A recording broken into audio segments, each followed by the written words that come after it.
noticed two officers that were looking for something or somebody, and went and told the officer that he was up there. Ingliosi is a former Secret Service agent, and he gave some insight into what might have happened. That it might have been possible they couldn't tell if the suspect had a rifle in hand and wanted to fire on them.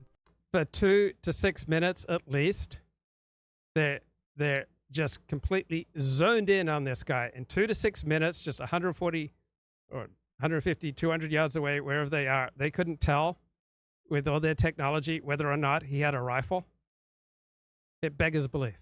They might have dispatched officers on the ground to check and confirm. I've had some time to process what has happened, and personally I feel like if you're on a restricted rooftop within 150 meters of the president, even if you're just holding your dick in your hand, you're asking to get brained. According to Butler County Sheriff Michael Sloop, this is what happened next. 2 local officers were already looking for the shooter due to what happened at the metal detectors. One officer was hoisted up by his partner by standing on his hands so he could look out over the edge of the roof to get eyes on the suspect. The second officer on the roof had both of his hands holding himself up in like a pull-up position to peer out onto the rooftop.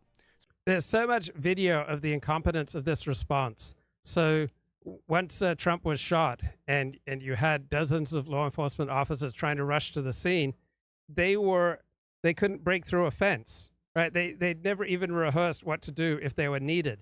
And so they had to take time figuring out how to get through 2 different fences. They never even considered that their services might ever be needed.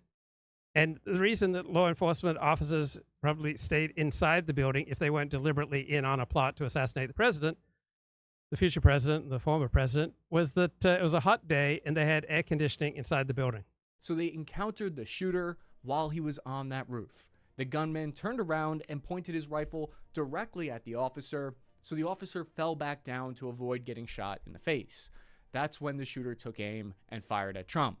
Now, Fox News spoke with Bill Gage. He's a 13-year veteran of the Secret Service, and Bill said, quote, "Just because someone's on a roof doesn't mean the counter sniper guys can just open fire. They operate under Graham v. Connor use of force rules." So what that means is that legally they would have to have perceived a threat in order to pull triggers and not end up getting thrown into jail potentially later.